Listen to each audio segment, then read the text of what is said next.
ಲಿಂಗಾಯತ ಧರ್ಮ ಬಸವಣ್ಣ ಬಂದ ನಂತರ ಬಂದಿದ್ದ ಈ ಜಾತಿದು. ಬಸವಣ್ಣ ಮತ್ತು ಶರಣರು ಕೂಡ್ಕೊಂಡು ಕಟ್ಟಿದ ಧರ್ಮ ಲಿಂಗಾಯತ ಧರ್ಮ.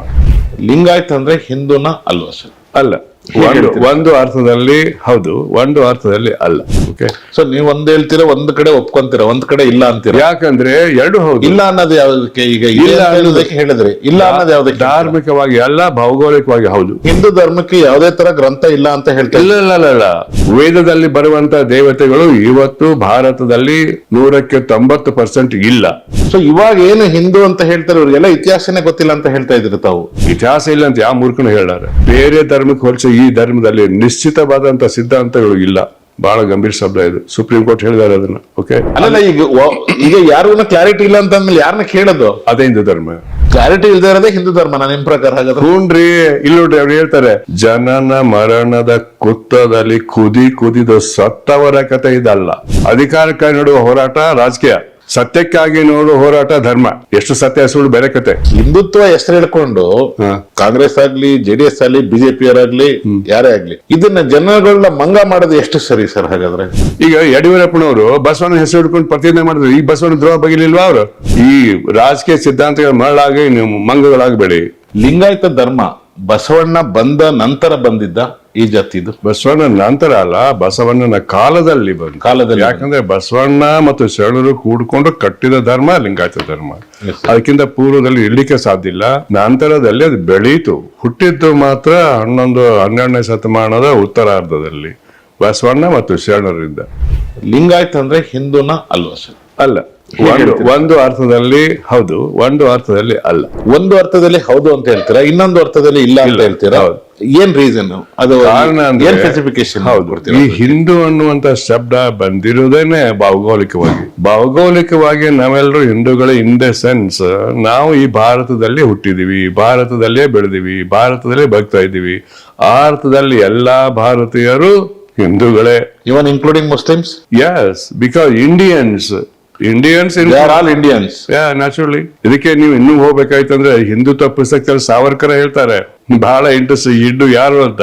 ಯಾರ ಜನ್ಮಭೂಮಿ ಭಾರತವು, ಯಾರ ಪುಣ್ಯ ಭೂಮಿ ಭಾರತವು, ಅವರು ಎಲ್ಲರೂ ಹಿಂದೂಗಳೇ. ಅವರ ಒಂದು ದೊಡ್ಡ ವಿಶಾಲವಾದಂತ ವ್ಯಾಖ್ಯೆ ಇದು.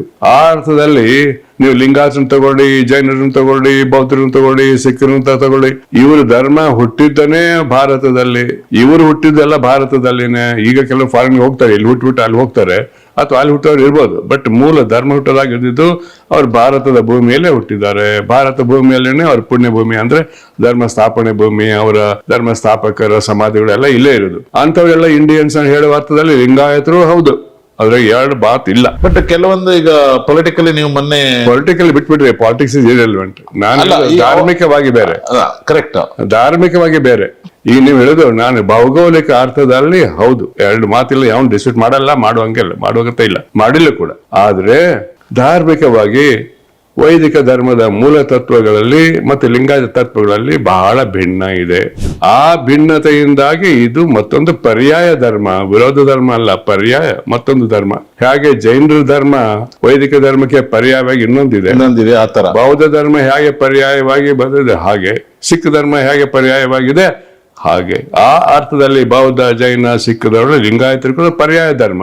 ಇವಾಗ ಇವೆಲ್ಲ ಧರ್ಮಗಳು ಈ ಹುಟ್ಟಿದ್ದು ಯಾವ್ದು? ಬೌದ್ಧ ಧರ್ಮ, ಜೈನ ಧರ್ಮ. ಬೌದ್ಧನಿಂದ ಮಹಾವೀರ ಅವನಿಂದ ಹುಟ್ಟಲಿಲ್ಲ, ಮುಂದುವರಿತು ಜೈನ ಧರ್ಮ. ಇವು ಎಷ್ಟೋ 2,000-3,000 ವರ್ಷದಿಂದ ಇದ್ದಾರೆ. ಏನ್ ಜಗಳ ಇದೆನಾ? ಯಾರು ಹಿಂದೂ ಕೂಡ ಯಾರು ಕೊಲೆ ಪಾಲೆ ಮಾಡಿದಾರ? ಯಾರು ಅವ್ರ ವಿರುದ್ಧ ಜಗಳ ಮಾಡಿದಾರ? ಇವತ್ತು ಮಾಡ್ತಾ ಇದ್ದಾರ? ಇಲ್ವಲ್ಲ. ಸೊ ಆದ್ದರಿಂದ ಸಹಬಾಳ್ವೆ ಎಲ್ಲ ಪರ್ಯಾಯವಾಗಿದೆ ಹೊರತಾಗಿ ವಿರುದ್ಧವಾಗಿದೆ ಅಂತ ಹೇಳಕ್ಕಾಗಲ್ಲ. ಆದ್ರಿಂದ ಸೆಪರೇಟ್ ಧರ್ಮ ಧಾರ್ಮಿಕವಾಗಿ. ಸೊ ನೀವ್ ಒಂದ್ ಹೇಳ್ತೀರಾ, ಒಂದ್ ಕಡೆ ಒಪ್ಕೊಂತೀರಾ, ಒಂದ್ ಕಡೆ ಇಲ್ಲ ಅಂತೀರಾ. ಯಾಕಂದ್ರೆ ಎರಡು ಹೌದು. ಇಲ್ಲ ಅನ್ನೋದು ಯಾವ್ದಕ್ಕೆ? ಈಗ ಇಲ್ಲ ಅನ್ನೋದಕ್ಕೆ ಹೇಳಿದ್ರೆ ಇಲ್ಲ ಅನ್ನೋದು ಯಾವ್ದಕ್ಕೆ? ಧಾರ್ಮಿಕವಾಗಿ ಅಲ್ಲ, ಭೌಗೋಳಿಕವಾಗಿ ಹೌದು. ನೀವು ಇಲ್ಲ ಅನ್ನೋದಕ್ಕೆ ಹೇಳಿ. ಇವಾಗ ಯಾವ ತರ ಇಲ್ಲ ಅಂತ ಹೇಳ್ತೀರಾ? ಎಕ್ಸಾಕ್ಟ್ಲಿ. ಅದು ಈ ಹಿಂದೂ ಧರ್ಮದ ಅರ್ಥ ಏನು ಅನ್ನೋ ಬಗ್ಗೆ ಬಹಳ ಗೊಂದಲ ಆಗ್ಬಿಟ್ಟವೆ. ಏನ್ ಗೊಂದಲ ಆಗಿದೆ ಅಂತಂದ್ರೆ, ಸುಪ್ರೀಂ ಕೋರ್ಟಿನ 2 ಜಡ್ಜ್ಮೆಂಟ್ಗಳಿದೆ ಇದರಲ್ಲಿ. ಒಂದು ಜಡ್ಜ್ಮೆಂಟ್ 1966ರಲ್ಲಿ ಡಿವಿಷನ್ ಬೆಂಚ್ ಈ CJI ನಿಮ್ಮ PB ಗಜೇಂದ್ರ ಗಡ್ಕರ್ ಇದ್ರು, ಅವ್ರ ಜೊತೆ ಇನ್ನಿಬ್ರು ಜಡ್ಜ್ಗಳು ಕೂಡ್ಕೊಂಡು ಭಾರತದಲ್ಲಿರ್ತಕ್ಕಂಥ ಹಿಂದೂ ಧರ್ಮದ ವ್ಯಾಖ್ಯಾನ ಮಾಡಿದ್ದಾರೆ 66ರಲ್ಲಿ. ಆದ್ರ ಜಡ್ಜ್ಮೆಂಟ್ ಅನ್ನ ನಾನು ಒಂದು ಬುಕ್ ನಲ್ಲಿ ಕೋಟ್ ಮಾಡಿದ್ದೀನಿ. ಯಜ್ಞ ಪುರುಷ್ ದಾಸ್ ಜಿ ವರ್ಸಸ್ ಮೂಲ್ದಾಸ್ ವ್ಯಾಸ್ ಅನ್ನೋರು ಗುಜರಾತ್ ನಲ್ಲಿ ಈಗ ನಿಮ್ಮ ಅಕ್ಷರಧಾಮ ಇದೆ ಅಲ್ಲ, Yes, sir. ಸ್ವಾಮಿನಾರಾಯಣ ಟೆಂಪಲ್ ಇದೆಯಲ್ಲ, ಹೌದು. ಅದರ ಒಬ್ಬ ಅನುಯಾಯಿ ಕೋರ್ಟಿಗೆ ಹೋದ.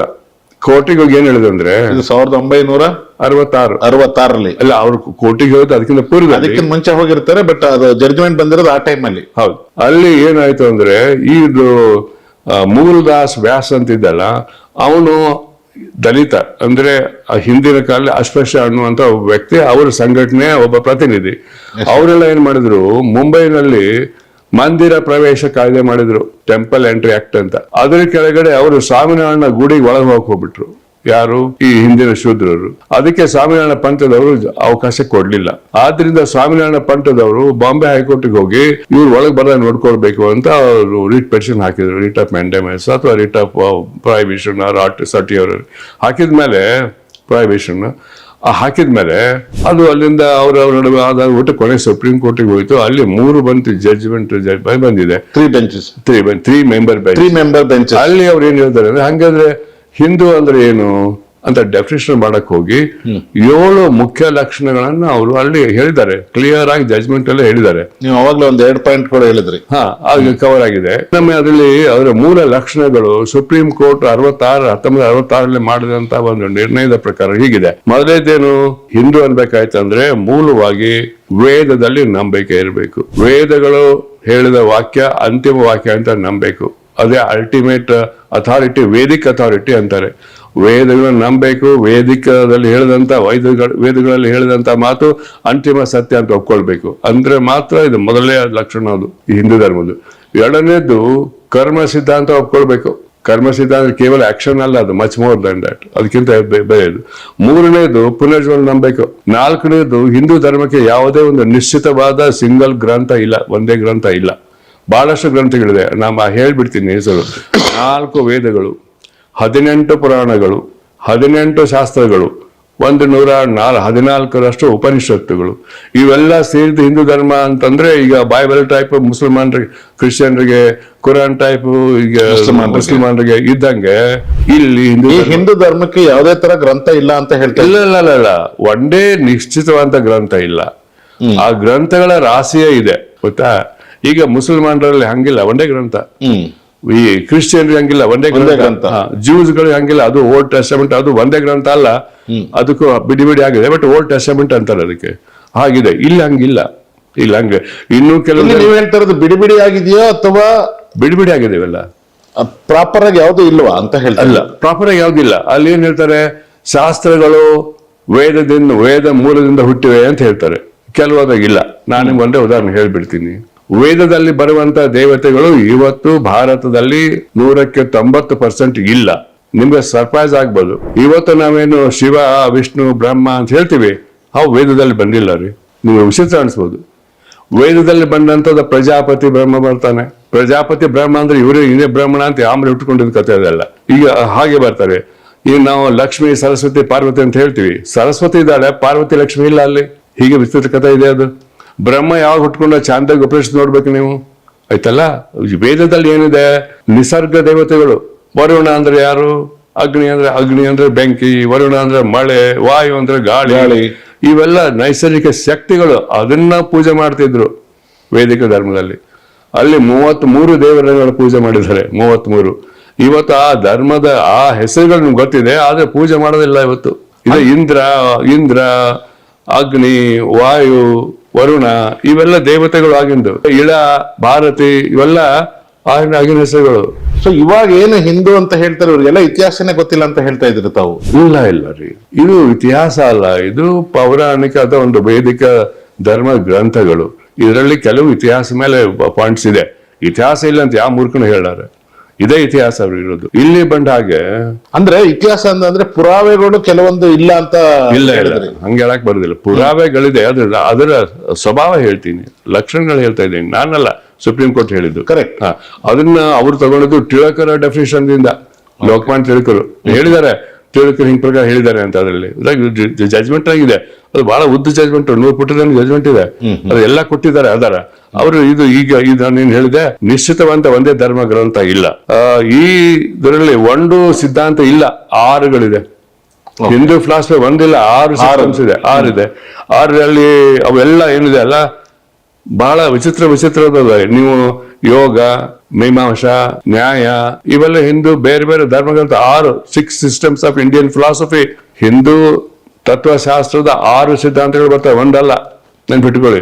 ಇದನ್ನ ಯಾವ್ದು ಸತ್ಯ ಯಾವ್ದು ಮಿಥ್ಯ ಅಂತ ಹೇಳ್ಬೇಕು. ಈಗ ಮೇಲೆ ಈ ಕ್ರಿಶ್ಚಿಯನ್ರಿಗೆ, ಮುಸಲ್ಮಾನರಿಗೆ, ಜೂಸ್ ಕೇಳಿದ್ರೆ ಜಗತ್ ಹೆಂಗ್ ನಿರ್ಮಯ ಆಯ್ತು, ಯಾರು ಸೃಷ್ಟಿ ಮಾಡಿದ್ರು ಅಂತ ಕೇಳಿದ್ರೆ ಒಂದ್ ಹೇಳ್ತಾರೆ ಅವರು. ಜೆನೆಸಿಸ್ ಒಂದು ಚಾಪ್ಟರ್ ಇದೆ, 3 ಧರ್ಮಗಳಿದೆ. ಕುರಾನ್ದಲ್ಲಿದೆ, ಓಲ್ಡ್ ಟೆಸ್ಟಮೆಂಟ್ ಇದೆ, ಕ್ರಿಶ್ಚಿಯನ್ ಬೈಬಲ್ ಅಲ್ಲಿ ಇದೆ. ಏನಿದೆ? ದೇವರು 7 ದಿವಸ ಸೃಷ್ಟಿ ಮಾಡಿಬಿಟ್ಟ ಜಗತ್ತನ್ನ. ಮೊದಲನೇ ದಿವಸ ಅದನ್ನ ಮಾಡಿದ, 2ನೇ ದಿವಸ ಅದನ್ನ ಮಾಡಿದ, ವರ್ಷ ಹೇಳ್ಬಿಡ್ತಾರೆ. ನಮ್ಗೆ ಹಂಗಿಲ್ಲ. ಇದೇ ಋಗ್ವೇದದ 10ನೇ ಮಂಡಲದಲ್ಲಿ 5-6 ಸಿದ್ಧಾಂತಗಳಿದೆ. ಒಂದಕ್ಕೊಂದು ತಾಳ ಇಲ್ಲ, ತಂತೆ ಇಲ್ಲ. ಮೊದಲನೇದು ಪುರುಷ ಸೂಕ್ತ, 2ನೇದು ನಾಸದೇಯ ಸೂಕ್ತ, 3ನೇದು ಹಿರಣ್ಯಗರ್ಭ ಸೂಕ್ತ, 4ನೇದು ವಿಶ್ವಕರ್ಮಣ್ಯ ಸೂಕ್ತ. ಹೀಗೆ 5-6 ಥಿಯರಿಗಳಿದೆ. ಯಾವ ಥಿಯರಿ ಸತ್ಯ ನೀವು ಹೇಳಿ? ಹೀಗೆ ನಾವು ಯಾವ ಥಿಯರಿನ ಫಾಲೋ ಮಾಡ್ಬೇಕಾಗಾದ್ರೆ ಅದನ್ನೇ ನಾನು ಕೇಳುದು, ಅದನ್ನೇ ಅವ್ರು ಹೇಳೋದು. ಗೊತ್ತಾಯ್ತಲ್ಲ, ಈ ಪುರುಷ ಸೂಕ್ತ ಎಲ್ಲಾದ್ನೂ ಒಂಥರ ಕನ್ಫ್ಯೂಸ್ ಮಾಡಿ ಇಟ್ಬಿಟ್ಟಿದ್ದಾರೆ. ಗೊಂದಲಗಳು ಸೃಷ್ಟಿಯಾಗಿದೆ. This is it. ನೀವೇ ಹೇಳಿದ್ರಿ ಅದನ್ನ. ಗೊಂದಲಗಳು ಸೃಷ್ಟಿ ಮಾಡಿ ಸುಮ್ನೆ ಬಿಟ್ಟಿದ್ದಾರೆ. ಅದಕ್ಕೆ ನಿಶ್ಚಿತವಾಗಿ ಯಾರಿಗೂ ಹೇಳಕ್ಕಾಗೋಲ್ಲ ಇದೇ ಸತ್ಯ ಅಂತ. ಅಲ್ಲಿ ಇನ್ನೊಂದು ಹೇಳ್ತೀನಿ, ಹೆಂಗ್ ಬರೆದಿದೆ ನೋಡಿ. ನಾಸದೇಯ ಸೂಕ್ತ ಅದು ಎಲ್ಲಾ ವಿಜ್ಞಾನಿಗಳು ಒಪ್ತಾರೆ, ಜಗತ್ತಿನ ಎಲ್ಲಾ ವಿಜ್ಞಾನಿಗಳು ಒಪ್ತಾರೆ. ಪುರುಷ ಸೂಕ್ತ ಒಪ್ಪೋದಿಲ್ಲ. ಹೇಳ್ತೀನಿ, ಪ್ರಶ್ನೆ ಇದೆ. ರೀಸನ್ ಏನಂದ್ರೆ ನಾಸದೇಯ ಸೂಕ್ತ ಏನಿಲ್ಲ ಗೊತ್ತಾ? ಈ ಜಗತ್ತು, ಇಲ್ಲಿಯ ಎಲ್ಲ ಚರಾಚರ ವಸ್ತುಗಳು ಯಾರು ನಿರ್ಮಾಣ ಮಾಡಿದ್ರು, ಯಾವಾಗ ನಿರ್ಮಾಣ ಮಾಡಿದ್ರು, ಏಕೆ ನಿರ್ಣಯ ಮಾಡಿದ್ರು ಅನ್ನೋ ಪ್ರಶ್ನೆಗಳನ್ನ ನಾವು ಕೇಳಿದಿವಿ. ಅವ್ರು ಹೇಳ್ತಾರೆ, ನಾವು ಋಷಿಗಳಿಗೆ ಕೇಳಿದಾಗ ಅವ್ರೇನ್ ಹೇಳ್ತಾರೆ, ಯಾವಾಗ ಯಾರು ಹೇಗೆ ನಿರ್ಮಾಣ ಮಾಡಿದ್ರು ಯಾರಿಗೂ ಗೊತ್ತಿಲ್ಲ, ಕ್ಲಾರಿಟಿನೇ ಇಲ್ಲ ಒಬ್ರಿಗೂ. ಯಾರಿಗೂ ಸೂಕ್ತ ನಂಗೆ ಹೇಳ್ತಾರೆ, ನಾಸದೇಯ ಸೂಕ್ತದಲ್ಲಿ ಯಾರಿಗೂ ಗೊತ್ತಿಲ್ಲ. ಅಲ್ಲಿ ಒಂದು ಶಬ್ದ ಬರ್ತದೆ, ಡಾಟ್ ಡೇಂಜರ್ ಶಬ್ದ. ಅದು ಯಾರಿಗೂ ಗೊತ್ತಿಲ್ಲ ಅಂತ ಹೇಳಿದ್ಮೇಲೆ ಏನಂದ್ರೆ, he up may know or may not. He may not. ಉಲ್ಟಾ ಗೊತ್ತಿರ್ಬೋದು, ಗೊತ್ತಿಲ್ಲದೇನೆ ಇರ್ಬೋದು. ಯಾರಿಗೆ? ಹಿ ಅಂದ್ರೆ ಯಾರು? ಕಾಣದೇ ಇರೋನು. ಅವ್ನ ಹೆಸರು ಇಲ್ಲ, ಹಿ ಅದೇ ಕಾಣದೇ ಇರೋನು. ನಂಗೆ ಗೊತ್ತಿಲ್ಲ, ಅವ್ನ್ ಕಣ್ಣು ಇಲ್ಲ. ಅವನು ಮೇಲಿರೋನು, ಮೇಲಿದ್ದವನು ಗೊತ್ತಿರ್ಬೋದು, ಗೊತ್ತಿರ್ಲಿಕ್ಕಿಲ್ಲ. ಆ ಮೇಲಿರೋನು ಯಾರು ಸರ್? ಅದೇ ಅದ್ರ ರಿಚ್ನೆಸ್. ಈ ಋಗ್ವೇದದ ಆ ಶ್ಲೋಕ ನಾಶ ಸಿಗ್ತಲ್ಲ, ಅದ್ರ ಶಕ್ತಿ ಇರೋದೇ ಇಲ್ಲಿ. ಹಿ ಅಂದ್ರೆ ಏನು? ಮುಸಲ್ಮಾನರು ಅವ್ನು ಏನ್ ಅನ್ಬೋದು? ಅಲ್ಲಾ ಅನ್ಬೋದು. ಜ್ಯೂಸ್ಗಳು ಆಯವೇ ಅನ್ಬೋದು. ಕ್ರಿಶ್ಚಿಯನ್ರು ಯಾರು ಯವ್ವ ಅನ್ಬೋದು, ದೇವ್ರು. ನೀವು ಇಲ್ಲಿ ನಾವು ಪುರುಷ ಬ್ರಹ್ಮನು ಅನ್ನಿ, ಶಿವನು ಅನ್ನಿ, ವಿಷ್ಣುನು ಅನ್ನಿ, ಹೀ ಅಪ್ಪದೇ ಹೇಳೋಕೆ ಹೀಗೆ ಹೆಸರಿಲ್ಲ ಅಂದ್ರೆ ಇವೆಲ್ಲ ಹುಟ್ಟಿದ್ದಿಲ್ಲ ಆಗಿನ್ನು. ಓಲ್ಡೆಸ್ಟ್ ಋಗ್ವೇದನ ಅತ್ಯಂತ ಹಳೆಯ ವೇದ. ಅಲ್ಲಿನೇ ಇದನ್ನ ಹೇಳುತ್ತೆ, ನಾಸ್ತಿಯ ಸೂಕ್ತದಲ್ಲಿ ಇದೆ. ಈ ನಾಸ್ತಿಯ ಸೂಕ್ತವನ್ನ ವಿಜ್ಞಾನಿಗಳು ಬಹಳ ಲೈಕ್ ಮಾಡ್ತಾರೆ. ಯಾಕಂದ್ರೆ ನಿಶ್ಚಿತವಾಗಿ ಇದು ಯಾರಿಂದ ಹೇಗೆ ನಿರ್ಮಾಣ, ಇವತ್ತು ಕೂಡ ವಿಜ್ಞಾನಿಗಳೇ ಗೊತ್ತಿಲ್ಲ. ಅದಕ್ಕೆ ಈಗ ಏನು 3-4 ತೆರಿಗೆ ಇದ್ದಾರೆ. ಏನದು ಬಿಗ್ ಬ್ಯಾಂಗ್ ಆಯ್ತು, ಇಲ್ಲ ಅದರಿಂದ ಒಂದು ಅಣುವಿಂದ ಆಯ್ತು ಅಂತ ತಿಳ್ಕೊಂಡು ಎಲ್ಲ 2 ಹಿಗ್ಸ್ ಬಸಾನ್ ಅಂತ ಹೇಳಾಣಿದೆ. ಅವೆಲ್ಲ ಥಿಯರಿ ಸೈಂಟಿಸ್ಟ್ಗಳು ಇನ್ನೂ ಯಾರು ಗೊತ್ತಿಲ್ಲ. ಇದೇ ಅದು ಹೇಳುತ್ತಲ್ಲ, ಹಿಂದೂ ಧರ್ಮ ಗ್ರಂಥ ಈ ನಾಸೆ ಸೂಕ್ತಲ್ಲಿ ಹೇಳ್ಬಿಟ್ಟದೆ ಅಲ್ಲ 5000 ವರ್ಷಗಳ ಹಿಂದೆ. ಅದು ಋಗ್ವೇದದ 10ನೇ ಮಂಡಲದಲ್ಲಿ ನಾಸದೇಯ ಸೂಕ್ತ ಇದೆ. ಯಾರು ಬೇಕಾದ್ರೆ ನೋಡ್ಕೊಳ್ಬಹುದು. ಓಕೆ, ನನ್ ಕೇಳಿ ಆ ಸಂಸ್ಕೃತ ಶ್ಲೋಕನ ಇದೆ, ಹೇಳ್ಕೊಂತ ಕೊಡೋದಿಲ್ಲ ನಾನು. ಅದಾದ ನಂತರ ಈ ಪ್ರಜಾಪತಿ ಎಲ್ಲರೂ ಬರ್ತದೆ, ಎಲ್ಲ ಕಥೆಗಳೆಲ್ಲ ಪುರುಷ ಸೂಕ್ತ ಎಲ್ಲ ಬರ್ತದೆ. ನಾನು ಆಗಲೇ ಹೇಳಿದೆ, ಪುರುಷ ಅನ್ನುವಂತ ಒಬ್ಬ ದೈವಿ ಪುರುಷ, ಕಾಸ್ಮಿಕ್ ಪರ್ಸನ್ ಅಂತ ಅಂತಾರೆ. ಅವನು 4 ಭಾಗ ಮಾಡಿದ್ರೆ ರುಂಡಿಕೆ ಏನಂತಾರೆ, ಭುಜಿಕೆ ಏನಂತಾರೆ, ಕಾಲಿಗೆ ಏನಂತಾರೆ ಹೇಳಿದ್ನಲ್ಲ, ಅದು ಇಲ್ಲೇ ಬರ್ತದೆ, ಪುರುಷ ಸೂಕ್ತದಲ್ಲಿ ಬರ್ತದೆ ಅದು. ಓಕೆ, ಇನ್ನೊಂದಿದೆ ಬಹಳ ವಿಚಿತ್ರ ಇದೆ, ಅದು ಕೂಡ ಏನದು ಬ್ರಾಹ್ಮಣಸ್ಪತಿ ಸೂಕ್ತ ಅಂತ ಅಲ್ಲಿ ಬರ್ತದೆ. ಅದರಲ್ಲಿ ಇನ್ನೊಂದೇನ್ ಹೇಳ್ತಾರೆ ಅಂದ್ರೆ, ಲೋಕಗಳನ್ನ ಅಂದ್ರೆ ಎಷ್ಟು ಲೋಕಗಳು ಗೊತ್ತಿದೆ ಅಲ್ಲ, ಎಷ್ಟು ಲೋಕಗಳಿದೆ ಹಿಂದೂಜಮ್ದಲ್ಲಿ? ಕೆಳಗಡೆ 7, ಮೇಲ್ಗಡೆ 7. ಆತಾಳ, ಪಾತಾಳ, ತಳ ಅದು 7 ಅಂತ ಹೇಳ್ತಾರಲ್ಲ, ಅವು ಕೆಳಗಡೆ ಇದೆ. ಕೆಳಗಡೆ ಭೂಮಿ ಕೆಳಗಡೆ ಇದೆ. ಆಮೇಲೆ ಸ್ವರ್ಗ, ದೇವಲೋಕ, ಭೂಲೋಕ, ಸ್ವರಲೋಕ, ಸ್ವರ್ಗಲೋಕ ಅವೆಲ್ಲ ಇದೆಲ್ಲ ಮೇಲ್ಗಡೆ ಇದೆ. ಈ 7 ಲೋಕಗಳು ಸೃಷ್ಟಿ ಆಗಿರ್ಲಿಲ್ಲ. ಸೃಷ್ಟಿ ಆಗಿದ್ದು ಈ ಸ್ಮೃತಿಯಲ್ಲಿ ಬರ್ತದೆ, ಈ ಸೂತ್ರದಲ್ಲಿ ಬರ್ತದೆ. ಲೋಕಗಳನ್ನ ಕ್ರಿಯೇಟ್ ಮಾಡಿದ ದೇವರು. ಮತ್ತೊಂದದು ಇದಕ್ಕೆ ಸಂಬಂಧ ನಾಸಿದೆ ಬೇರೆ, ಇದು ಬೇರೆ. ಅದನ್ನು ಹೇಳ್ತಾರೆ, ಮತ್ತೊಂದು ಪುರುಷತ್ವದಲ್ಲಿ ಬರ್ತದೆ ಅದು. ಇದನ್ನು ಕ್ರಿಯೇಟ್ ಮಾಡಿದ, ಅದಕ್ಕೆ ಜಗತ್ತಲ್ಲಿ ಹಿಂತಿಂತವ್ರು ಹಾಕ್ಬಿಟ್ಟ. ಯಾರನ್ನ ಹಾಕಿದ? ಅವ್ರ ಹೆಸರಿಲ್ಲ, ದೇವತೆಗಳ ಹೆಸರಿಲ್ಲ ಅಲ್ಲಿ. ಲೋಕಗಳು ಕ್ರಿಯೇಟ್ ಆಯ್ತು, ಯಾವ ಲೋಕ ಅಂತ ಹೇಳಿಲ್ಲ, 14 ಲೋಕ ಹೇಳಿಲ್ಲ, ಆಮೇಲೆ ಉಟ್ಕೊಂಡಿದ್ದೆವು.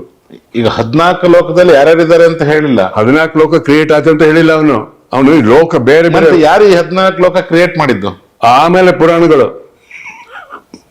ಗೊತ್ತಾಯ್ತಾ?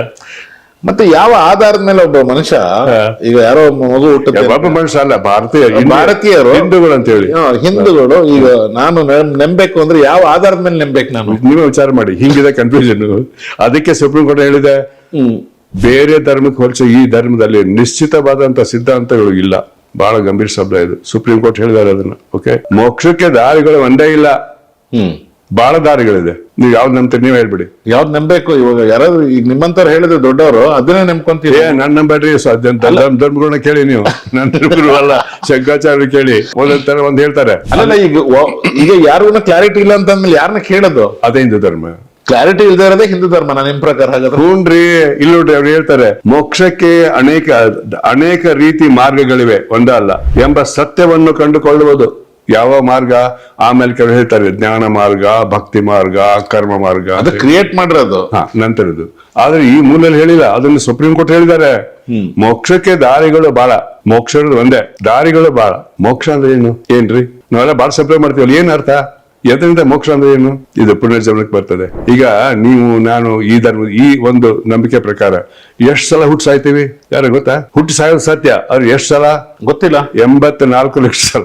84 ಲಕ್ಷ ಸಲ ಹುಟ್ಟುದು ಸಾಯುದು, ಹುಟ್ಟುದು ಸಾಯುದು, ಪುನರ್ಜನ್ಮ, ಮರಣ ಜನನ, ಮರಣ ಜನ ಮರಣ. ಅದಕ್ಕೆ ಅಲ್ಲಮ ಪ್ರಭುಗಳದು ಲಿಂಗಾಯತರಲ್ಲಿ ಬಹಳ ಬುಕ್, ಅವನೊಂದು ವಚನ ಇದೆ, ಚಾಮರಸನ ಪ್ರಭುಲಿಂಗ ಲೀಲೆ ಅಂತ ಬುಕ್ ನ ಬರ್ತದೆ. ಇದು ಅದೇನ್ ಹೇಳ್ತಾರೆ ಗೊತ್ತಾ? ಜನನ ಮರಣದ ಕುತ್ತದಲ್ಲಿ ಕುದಿದು ಸತ್ತವರ ಕಥೆ ಇದಲ್ಲ. ಕನ್ನಡದಲ್ಲಿ ಇದು ಅವ್ರ ವಚನ ಇದೆ. ಹುಟ್ಟು ಸಾವಿನ ಚಕ್ರದಲ್ಲಿ ಇನ್ವಾಲ್ವ್ ಆದಂತ, ಅಳವಡಿಕೆ ಆದಂತ ವ್ಯಕ್ತಿಯ ಹೆಸರು ಈ ಬುಕ್ ಅಲ್ಲ ಅಂತ. ಯಾರು? ಅಲ್ಲಂ ಪ್ರಭು ಹೇಳ್ತಾರೆ. ಈ ಮೋಕ್ಷ ಅಂದ್ರೆ ಜನನ ಮರಣದಿಂದ ಹೊರಪಟ್ಟು ಸಾಯನಂಗಿಲ್ಲ, ಹುಟ್ಟುವಂಗಿಲ್ಲ, ಶಾಶ್ವತ ಒಂದಿದ್ ಕೆಡು, ಅದೇ ಮೋಕ್ಷ. ಹುಟ್ಟು ಸಾವಿನಿಂದ ಬಿಡುಗಡೆ ಮಾಡ್ಕೊಳ್ಳೋದನ್ನೇ ಮೋಕ್ಷ. ಗೊತ್ತಾಯ್ತಾ? ಆ ಮೋಕ್ಷ ಬೇಕ ಬೇಡ ನೀವು ವಿಚಾರ ಮಾಡ್ಕೊಳ್ಳಿ. ಮೋಕ್ಷ ಗೊತ್ತಾಯ್ತಲ್ಲ? ಸೊ ಇದು ಮೋಕ್ಷ. ಅದಕ್ಕೆ ದಾರಿಗಳು ಬಹಳ. ಇದು ಹಿಂದೂ ಧರ್ಮದ ಮೂಲ ತಿಂಗ ಒಂದೇ ಅಲ್ಲ. ಆಮೇಲೆ ಏನು? ದೇವರುಗಳು ಸಂಖ್ಯೆ ಎಷ್ಟಿದೆ? 33 ಕೋಟಿ. ಸೊ ನೀವು ಬೇಕಾದ ಪೂಜೆ ಮಾಡ್ಕೊಳ್ಳಿ. ನೀವು ಎಲ್ಲ ಇದನ್ನೆಲ್ಲ ನಮ್ ಕಡೆ ಬುಫೆ ಇಟ್ಟಿರ್ತಾರಲ್ಲ, ಏನ್ ಬೇಕಾದ್ ತಿನ್ನು ನೀನು. ಹೀಗೆ ಬುಫೆ ಇದು. ಸರ್, ನಿಮ್ಗೆ ಯಾವ ದೇವರ ಇಷ್ಟ ಅದನ್ನೇ ಮಾಡ್ಕೊಂಡೋಗಿ ಹೆಣ್ಣು ಅವ್ರನ್ನ ಫಾಲೋ ಮಾಡ್ಕೊಂಡೋಗಿ ಅಂತ ಹೇಳುತ್ತೆ. ಹಂಗ ಇಲ್ಲ, ಅಲ್ಲಲ್ಲ, ಇವ್ರು ಈಗಿನ ಕತೆ, ಈಗಿನ ಕತೆ ಪಾಲಿಟಿಕ್ಸ್ ಬರಬೇಡಿ. ನಾನು ಹೇಳುದು ಪ್ಯೂರ್ ಧರ್ಮದ ಬಗ್ಗೆ ಹೇಳಕತ್ತಿದ್ದೀನಿ. ನೀವು ಪಾಲಿಟಿಕ್ಸ್ ಮಾತಾಡ್ತಾ ಇಲ್ವಲ್ಲ ಈಗ?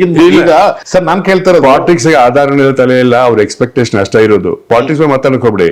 ಅದು ಬಿಜೆಪಿ ಇರ್ಲಿ, ಅದು RSS ಯಾರೇ ಇರ್ಲಿ, ಆ ಪಾಲಿಟಿಕ್ಸ್ ನಾನು ಹೋಗೋ ಅಗತ್ಯನೇ ಇಲ್ಲ. ಯಾಕಂದ್ರೆ ಡಿಸ್ಟಾರ್ಟೆಡ್. ಅವ್ರಿಗೆ ಮೂಲನೂ ಗೊತ್ತಿಲ್ಲ, ಇವತ್ತು ಗೊತ್ತಿಲ್ಲ, ಇನ್ ಮುಂದಿನ ಗೊತ್ತಿಲ್ಲ, ಮಾತಾಡ್ಕೊಂಡು ಹೋಗ್ತಾರೆ ರಾಜಕಾರಣಿಗಳು. ಅದಕ್ಕೆ ಹೇಳೋ ಅಗತ್ಯ ಇಲ್ಲ.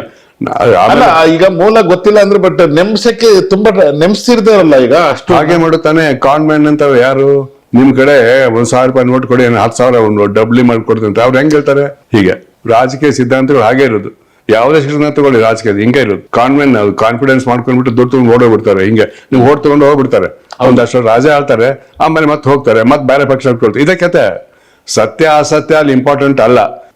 ಯಾರು ನನಗೆ ಅಧಿಕಾರ ಬೇಕು, ಅಂತಸ್ತು ಬೇಕು, ಕೊಡುವುದನ್ನ ಅದೇ ರಾಜಕೀಯ. ಓಕೆ, ಅಷ್ಟಕ್ಕೆ ಮತ್ತೆ ಅಧಿಕಾರಕ್ಕಾಗಿ ನೋಡುವ ಹೋರಾಟ ರಾಜಕೀಯ, ಸತ್ಯಕ್ಕಾಗಿ ನೋಡುವ ಹೋರಾಟ ಧರ್ಮ. ಎಷ್ಟು ಸತ್ಯ ಸುಳ್ಳು ಬೇರೆ ಕತೆ. ಅಷ್ಟಿರುತ್ತೆ. ಸತ್ಯಕ್ಕೆ ಹೋರಾಟ ಮಾಡ್ತಾರೆ ಯಾರಿದ್ದಾರೆ ಸರ್ ಈಗಿನ? ಆದ್ರೆ ನಿಮ್ ಸತ್ಯ ಬೇರೆ, ಅವ್ರ ಸತ್ಯ ಬೇರೆ, ಇವ್ರ ಸತ್ಯ ಬೇರೆ. ಒಂದೇ ಸತ್ಯ ಅಂತ ಯಾವನಿಗೆ ಗೊತ್ತು? ನಿಮ್ ದೇವರ ಬೇರೆ, ಅವ್ರ ದೇವರ ಬೇರೆ, ಅವ್ರ ಧರ್ಮ ಬೇರೆ. ನಿಮ್ ಧರ್ಮ ನೀವೇ ಸತ್ಯ, ಆ ದೇವರ ಸತ್ಯ. ನನ್ನ ಧರ್ಮಕ್ಕೆ ಇವನೇ ಸತ್ಯ, ಅವ್ರ ಧರ್ಮಕ್ಕೆ ಅವರೇ ಸತ್ಯ. ಸತ್ಯ ಅನ್ನೋದು ಅರ್ಥನ ಕಷ್ಟ ಇದೆ. ಓಕೆ, ಅದ್ರ ಹೋಗಿ ಈ ಕವಿಗಳು ಬಹಳ ಚೆನ್ನಾಗಿ ಹೇಳಿದ್ದಾರೆ. ಈ ಯಾರು ದರ ಬೇಂದ್ರ ಹೇಳ್ತಾರೆ, ಸತ್ಯಗಳ ನಡುವಿನ ಶಾಶ್ವತ ರೂಪವೇ ತಾನಂತೆ ಶಿವ. ಏನು? ಸತ್ಯ ಅಸತ್ಯ ಎರಡು ನಡುವೆ ದೇವ್ರದಾನೆ, ಎರಡು ಕಡೆ ಇಲ್ಲ ಅಂತ. ಅವರು ಕ್ಲಾರಿಟಿ ಕೊಡ್ಲಿಲ್ಲ. ಅಲ್ಲೂ ಇಲ್ಲ ರೀ, ಹಂಗ ಇದೆ ಕತೆ. ಸತ್ಯ ಅದು ಇವಾಗ ಮನುಷ್ಯನಿಗೆ ಕ್ಲಾರಿಟಿ ಬರ್ಬೇಕಂದ್ರೆ ಏನ್ ಮಾಡ್ಬೇಕು ಹೇಳಿ ಸರ್? ಸ್ವಲ್ಪ ವಿಚಾರ ಮಾಡ್ಬೇಕು. ಯಾವ ತರ ವಿಚಾರ? ಈ ಸಾಲು ಕ್ಲಾರಿಟಿ ಇಲ್ವಲ್ಲ. ಅಲ್ಲ, ಸ್ವಂತ ವಿಚಾರ ಮಾಡಿ. ಸ್ವಂತ ವಿಚಾರ ಮಾಡಿದ್ರೆ ಅಟ್ಲೀಸ್ಟ್ ಅವನು ಇಷ್ಟೇಬಲ್ಲ. ಇವಾಗ ಹೋಟ್ ಹಾಕ ಕೇಳಿದವರು ಸ್ವಂತ ವಿಚಾರ ಮಾಡಕ್ ಕೊಡುದಿಲ್ಲ. ಹಿಂದುತ್ವ ಹಬ್ಬಕ್ಕೆ ಹೋದು ಆ ಪ್ರಕಾರ ವಿಚಾರ ಮಾಡು. ಕಾಂಗ್ರೆಸ್ ಹಿಂಗ್ ಮಾಡಿ, JDS 2 ಇಲ್ಲ ಮುರ್ಕೊಂಡ್ ಮಾಡಿ, ಹೀಗೆಲ್ಲ ಕಥೆಗಳಿವಲ್ಲ. ಸೊ ರಾಜಕೀಯ ಸಿದ್ಧಾಂತಗಳನ್ನ ಧಾರ್ಮಿಕ ಸಿದ್ಧಾಂತಕ್ಕೆ ಹೋಲಿಕೆ ಆದ್ರೆ ಹೋಲಿಕೆ ಆಗಲ್ಲ.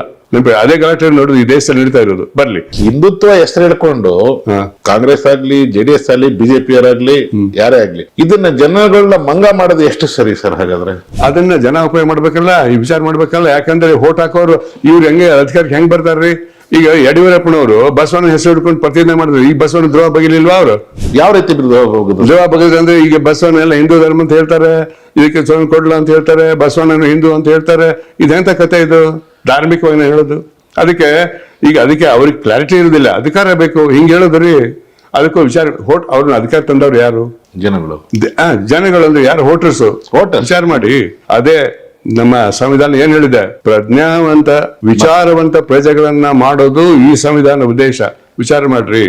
ಯಾವನು ಏನ್ ಹೇಳ್ತಾನೆ, ಯಾಕೆ ಹೇಳ್ತಾನೆ, ಏನ್ ರೀಸನ್ ಅದು, ಏನ್ ಹೇಳ್ತಾನೆ, ಯಾಕೆ ಹೇಳ್ತಾನೆ, ಯಾವಾಗ ಹೇಳಕತ್ತಾನೆ ಇದನ್ನ, ಮೊದಲು ಯಾಕೆ ಹೇಳಿಲ್ಲ? ಹೀಗೆ ಅದಕ್ಕೆ ಪ್ರಜ್ಞಾವಂತರಾಗ್ಬೇಕನ್ನೋ ಇದೇ ವಿಷಯ. ನೀವು ಬಹಳ ಗಂಭೀರ ವಿಷಯ ಚರ್ಚೆ ಮಾಡ್ತಾ ಇದೀವಿ ನಾವು ಇಲ್ಲಿ. ಹೌದು. ಈ ರಾಜಕೀಯ ಸಿದ್ಧಾಂತಗಳ ಮರಳಾಗಿ ನೀವು ಮಂಗಗಳಾಗಬೇಡಿ. ರಾಜಕೀಯ ಸಿದ್ಧಾಂತಗಳನ್ನು ಯಾರು ಯಾಕೆ ಹೇಳ್ತಾರೆ ಮತ್ತೆ ಯಾವಾಗ ಹೇಳ್ತಾ ಇದ್ದಾರೆ, ಹಿಂದೆ ಯಾಕೆ ಹೇಳಿಲ್ಲ ಇದನ್ನು? ಹೀಗಿದೆ ಕತೆ. ಸೊ ಇನ್ನೊಂದು ಎರಡಿದೆ. ಏನಂದ್ರೆ, ಇತರ ಧರ್ಮಗಳಂತೆ ಹಿಂದೂ ಧರ್ಮವು ಯಾವುದೇ ಒಂದು ನಿರ್ದಿಷ್ಟ ಸೈದ್ಧಾಂತಿಕ ಪರಿಕಲ್ಪನೆಗೆ ಬದ್ಧವಾಗಿರುವುದಿಲ್ಲ. ಮಾತಾಡಿದ್ರೆ ಈಗ ಪೂಜಿಸಲ್ಪಡುವ ದೇವರುಗಳ ಸಂಖ್ಯೆ ಅಸಂಖ್ಯೆ. ಆದ್ರೆ ವಿಗ್ರಹಾರಾಧನೆ ನಂಬಿಕೆ ಇಲ್ಲದವರು ಇದ್ದಾರೆ, ನಂಬಿಕೆ ಇದ್ದವರು ಇದ್ದಾರೆ. ಇಬ್ಬರು ಹಿಂದೂಗಳೇ. ನೀವು ಹೆಂಗ್ ನಂಬ್ತೀರಿ ಇದನ್ನ? ಹಿಂಗಾಯ್ತು, ಗೊತ್ತಾಯ್ತಾ? ಇದು ಹಿಂದೂ ಧರ್ಮದ ಲಕ್ಷಣಗಳು. ನಾನು ಹೇಳಿದಲ್ಲ, ಸುಪ್ರೀಂ ಕೋರ್ಟ್ 66ರಲ್ಲಿ ಯಜ್ಞಪುರುಷ ದಾಸ್ಜಿ ವರ್ಸಸ್ ಮೂಲದಾಸ್ ಹೇಳಿದಂತ ಡೆಫಿನಿಷನ್ 7 ಲಕ್ಷಣಗಳು. ಈ ಒಂದು ಕಲ್ಪನೆ ಬಂತ. ಎರಡನೇದು, ಇದು 1996ರಲ್ಲಿ ಜಸ್ಟಿಸ್ ವರ್ಮಾ ಅಣ್ಣವರು ಒಂದು ರಾಜಕೀಯ ಪ್ರಶ್ನೆ ಪಕ್ಷದಲ್ಲಿ ಕೊಟ್ಟಂದ್ರೆ, ರಾಜಕೀಯ ಪಕ್ಷ ಏನಿತ್ತು ಅಂದ್ರೆ ಅಲ್ಲಿ ಪ್ರಭು ಅಂತ ಹೇಳ್ಕೊಂಡು ಒಬ್ರು, ಕುಂಟೆ ಅಂತ ಮತ್ತೊಬ್ಬ ಇಬ್ರು, ಒಬ್ಬ ಶಿವಸೇನದವನು, ಮತ್ತೊಬ್ಬ ಅವನ್ ಬೇರೆದವನು. ಇವನೇನ್ ಮಾಡಿದ, ಎಲೆಕ್ಷನ್ ಪ್ರಚಾರ ಮಾಡು ಧರ್ಮ ಉಪಯೋಗ ಮಾಡ್ಕೊಂಡ್ ಬಿಟ್ಟ. ಅವಾಗ ಅದಕ್ಕೆ ಹಿಂದುತ್ವ ಉಪಯೋಗ ಮಾಡ್ಕೊಂಡು ಬಿಟ್ಟ. ಅದರಿಂದ ಅವ್ರು ಡಿಸ್ಕ್ವಾಲಿಫೈ ಮಾಡ್ಬೇಕಂತ ಕೋರ್ಟಿಗೆ ಹೋಯ್ತು. ಅಲ್ಲಿ ಅವ್ರೇನ್ ಹೇಳಿದ್ರು, ಹಿಂದುತ್ವ ಅನ್ನೋ ಧರ್ಮನೇ ಅಲ್ಲ, ಹಿಂದೂ ಮತ್ತೆ ಹಿಂದುತ್ವ ಧರ್ಮನೇ ಅಲ್ಲ, ಇದು way of life. Supreme court ಹೇಳಿರೋದು. ಎರಡನೇ ಜಜ್ಮೆಂಟ್ ಇದು. ಎರಡನೇ ಜಜ್ಮೆಂಟ್ ಅಲ್ಲ ಇದು ಯಾವ ಇಯರ್ ಅಲ್ಲಿ ಸರ್? 1996. 96 ಅದು 66, 30 ವರ್ಷ ಒಂದೇ. ಓಕೆ, ಇದು ಜಸ್ಟಿಸ್ ವರ್ಮಾ ಜಜ್ಮೆಂಟ್. ಎಷ್ಟರ ಮಟ್ಟಿಗೆ ಸತ್ಯ, ಅಷ್ಟರ ಮಟ್ಟಿಗೆ ಅದು ಸಮಂಜಸ ಅನ್ನೋದು ಬೇರೆ ಕತೆ. ನಾ ಈ ಬುಕ್ ಮಾಡಿದ್ದೀನಿ. ಎಸ್ ಸರ್, ಇದಾಗಿದೆ. ಅದು ನನ್ನ ವೈಯಕ್ತಿಕ ಅಭಿಪ್ರಾಯ. ಆದ್ರೆ ಸುಪ್ರೀಂ ಕೋರ್ಟ್ ಮತ್ತೊಮ್ಮೆ ನೋಡ್ಬೇಕಾಗಿದೆ, 2 ಡೆಫಿನೇಷನ್ ಈಗ ಮತ್ತೆ ಮಾಡ್ಬೇಕಾಗಿದೆ. ಅದ್ರ ಬಗ್ಗೆ ಬಹಳ ಮಂದಿ ಜಡ್ಜ್ಗಳು ಕೂಡ ಅಲ್ಲೆಲ್ಲ ಒಂದು ಒಪಿನಿಯನ್ ಕೊಟ್ಟಿದ್ದಾರೆ. ಜಸ್ಟಿಸ್ ವರ್ಮಾ ಜಜ್ಮೆಂಟ್ ಮತ್ತೆ ತಿರುಗಿ ನೋಡೋ ಅಗತ್ಯ ಇದೆ ಅಂತ ಹೇಳ್ಕೊಂಡು. ಈಗ ಗೊತ್ತಾಯ್ತಲ್ಲ, ನೀವು 66ರಲ್ಲಿ ಸದಸ್ಯ ಸುಪ್ರೀಂ ಹೇಳ್ತಾರೆ ಇದು ಹಿಂದೂ ಧರ್ಮ ಅನ್ನೋ ಧರ್ಮ, ಅದಕ್ಕಿಂತ ಲಕ್ಷಣಗಳಿದೆ ಅಂತ ಹೇಳ್ಬಿಡಿ ಯಜ್ಞಪುರ ದಾಸ್ ಕೇಸ್ನಲ್ಲಿ. ಇಲ್ಲಿ ಬಂದಾಗ ಧರ್ಮ ಅಲ್ಲ, ವೇ ಆಫ್ ಲೈಫ್, ಹಿಂದೂ ಮತ್ತು ಹಿಂದೂ 2 ಧರ್ಮ ಅಲ್ಲ ಅಂತ ಹೇಳ್ಬಿಟ್ರು. ಈಗ ನಮ್ಮ ಪ್ರಧಾನಮಂತ್ರಿ ತಿರ್ತಿರಿ ಅದನ್ನ ಹೇಳ್ತಿದ್ದಾರೆ. ಹೌದು, ಹೇಳ್ತಿದಾರಲ್ಲ. ಈಗ ನೀವು ಯಾವ ಸತ್ಯ? 2 ಸುಪ್ರೀಂ ಕೋರ್ಟ್ ಹೇಳಿದ್ದಾರೆ. ನಾವು ಈಗ ಸುಪ್ರೀಂ ಕೋರ್ಟ್ ನಂಬೇಕು ಅಥವಾ ಇವ್ರು ನಂಬೇಕು ಸರ್? ನಮ್ಮ ಪ್ರಧಾನಮಂತ್ರಿಗಳು ಸುಪ್ರೀಂ ಕೋರ್ಟ್ ಮಾಡಿದ್ದಾರೆ. ಸೊ ಸುಪ್ರೀಂ ಕೋರ್ಟ್ ನಂಬೇಕಾಗುತ್ತೆ. ಅವ್ರು ಸ್ವಂತ ಹೇಳಿಲ್ಲ. ನಿಮ್ಗೆ ವಿಡಿಯೋ ಅನ್ಕೊಂಡಿದೆ, ಅದು ನೋಡಿದ್ರೆ ಅವರು ಮೋದಿ ಅವ್ರ ವಿಡಿಯೋ. ಅವ್ರು ತಿರ್ತಿ ಹೇಳಿದ್ರೆ ಹಮ್ ಅಯ್ಯೋ ನೈ ವಿಶ್ವಾಸ ನೈ ಕರ್ತೆ, ಹಮ್ ಸುಪ್ರೀಂ ಕೋರ್ಟ್ ಜಜ್ಮೆಂಟ್ ತರಫ್ ಹೋಗ್ತೇ ಅಂತ ಹೇಳ್ತಾ ಇದ್ದಾರೆ. ಅವರು ನೇರವಾಗಿ ಹೇಳಿದ್ದಾರೆ, 10 ಸಲ ಹೇಳಿದ್ದಾರೆ. ಸೊ ಇವಾಗ ಅವ್ರು ಸ್ವಂತ ಹೇಳಿಲ್ಲ, ನನ್ನ ಸ್ವಂತ ಹೇಳಿಕೆ ಅಂತ ಹೇಳಿಲ್ಲ ಅವರು. ಸುಪ್ರೀಂ ಕೋರ್ಟ್ ಹಿಂಗ್ ಹೇಳಿದೆ, ಆದ್ರಿಂದ ಸುಪ್ರೀಂ ನಂಬ್ತೀವಿ ಅಂತ ಹೇಳಿದ್ರು. ಸುಳ್ಳಲ್ಲ ಅದು. ಯಾಕೆ? 96 ಬಂದಿರೋದು ಹೊಸ ಜಜ್ಮೆಂಟ್, 66 ಹಳೆ ಜಜ್ಮೆಂಟ್. ಈಗ ಕೋರ್ಟ್ ಮಾಡ್ತಾ ಇರೋದು ಯಾವುದು? ಹೊಸದು. ಹಳೆದ ಯಾಕೆ ಕೋರ್ಟ್ ಮಾಡ್ತಾ ಇಲ್ಲ ಅವರು? ಅದೇ ಅವ್ರು ಕೇಳಿ. ಈಗ ಹೊಸದು ಹೇಳೋರು ಹಳೆದನ್ನ ಹೇಳ್ಬೇಕಲ್ಲ. ಅಂದ್ರೆ ಇವರ ರಾಜಕೀಯಕ್ಕೋಸ್ಕರ ಹೊಸ ಜಡ್ಜ್ಮೆಂಟ್ ನ ಉಪಯೋಗಿಸ್ಕೊಂತಾರೆ ಅಂತ ಹೇಳ್ಬಹುದಾ ನಾವು? ಅಲ್ಲ, ನಾನು ಅವ್ರ ಅಭಿಪ್ರಾಯ ಕೊಡ್ಲಾರ, ಅವ್ರನ್ನ ಕೇಳ್ಬಿಡಿ. ಯಾಕಂದ್ರೆ ಪ್ರಶ್ನೆ ಹೇಳ್ಬೇಕಲ್ಲ ಸರ್, ನೀವಂದ್ರೆ ಸಿಗ್ತೀರಲ್ಲ. ಅವ್ರ ಬಗ್ಗೆ ಅವ್ರ ಶಬ್ದಗಳನ್ನ ನನ್ ಬಾಯ ಇದುವರೆಗೂ ಅವ್ರು ಯಾವ್ದೋ ಮಾಧ್ಯಮಕ್ಕೆ ಇಂಟರ್ವ್ಯೂನೇ ಕೊಟ್ಟಿಲ್ಲ. ನೀವು ಹೋಗಿ ಅವ್ರನ್ನ ಕೇಳಿ ಅಂತೀರಾ? ಅದ್ರ ಬಗ್ಗೆ ಕಮೆಂಟ್ ಮಾಡೋದಿಲ್ಲ. ಅದ್ರ ಬಗ್ಗೆ ಯಾಕಂದ್ರೆ ಬಟ್ ರಾಜಕೀಯಕ್ಕೆ ಹೋಗುತ್ತೆ. I don't comment on that. But what I am saying, he quoted supreme court judgement and he himself said so. So ಅವರು ಸುಪ್ರೀಂ ಕೋರ್ಟ್ ಜಜ್ಮೆಂಟ್ ಹೇಳ್ಬಿಟ್ರೆ ಹೇಳಿದ್ರು ಅದನ್ನ. ಅದರಿಂದ ಅವರು ತಪ್ಪಲ್ಲ, ಅದು ಸುಪ್ರೀಂ ಕೋರ್ಟ್ ಜಜ್ಮೆಂಟ್ ತಪ್ಪಿಸ್ತಾರೆ ಗೊತ್ತಿಲ್ಲ, ನಿರ್ಣಯ ಆಗ್ಲಿ. ಬಟ್ ಸುಪ್ರೀಂ ಕೋರ್ಟ್ ಅಲ್ಲಿ ಏನ್ ಹೇಳಿದೆ ಅದನ್ನ ಅವ್ರು ರಿಪೀಟ್ 1996 ಈಗ ಕೋರ್ಟ್ ಮಾಡ್ತಾ ಇದಾರೆ. ಹೌದು, ಹಳೆ ಜಜ್ಮೆಂಟ್ ಹಳೆ ಜಡ್ಜ್ಮೆಂಟ್ ಮಾತ್ರ ಕೋರ್ಟ್ ಮಾಡ್ತಾ ಮಾಡಿಲ್ಲ. ಸೊ ಹಳೆ ಜಡ್ಜ್ಮೆಂಟ್ ನ ನಿಜವಾಗ್ಲೂ ಅವರು ಜನಗಳಿಗೆ ಏನಾದ್ರು ಒಂದು ಅವೇರ್ನೆಸ್ ಮೂಡ್ಬೇಕಂದ್ರೆ ಹಳೆ ಜಡ್ಜ್ಮೆಂಟ್ ಬಗ್ಗೆನೇ ಮಾತಾಡ್ಬೇಕಲ್ಲ. ಆಗದ ಆ ಜಜ್ಮೆಂಟ್ ಬಹಳ ಸೈಂಟಿಫಿಕ್ ಆಗಿದೆ. ಹಾ, ಹಳೆ ಇವ್ರಿಗೆ ವರ್ಕ್ ಆಗಲ್ಲ, ಪೊಲಿಟಿಕಲ್ ಆಗಿ ಅದು ವರ್ಕ್ ಆಗಲ್ಲ, ಅದಕ್ಕೆ ಅವ್ರು ಮಾತಾಡ್ತಾ ಇಲ್ಲ. ಹಾಗಾದ್ರೆ ಹೌದು ಹೌದು ಹೀಗಿದೆ. ಇನ್ನೂ ಕೆಲವು ವಿಷಯ ಹಿಂದುತ್ವ ಬುಕ್ ನೀವು ಓದ್ಬೇಕ್ರಿ, ದಯವಿಟ್ಟು ಕನ್ನಡ ಇದೆ ಓದಿ. ಆ ಬುಕ್ ಕೆಲವು ಒಳ್ಳೊಳ್ಳೆ ಅಂಶಗಳಿದೆ. ಹೆಚ್ಚಿನ ವಿಡಿಯೋಗಳಿಗೆ ಪ್ರತಿಧ್ವನಿ ಯೂಟ್ಯೂಬ್ ಚಾನೆಲ್ ಸಬ್ಸ್ಕ್ರೈಬ್ ಮಾಡಿ, ಬೆಲ್ ಐಕಾನ್ ಕ್ಲಿಕ್ ಮಾಡಿ.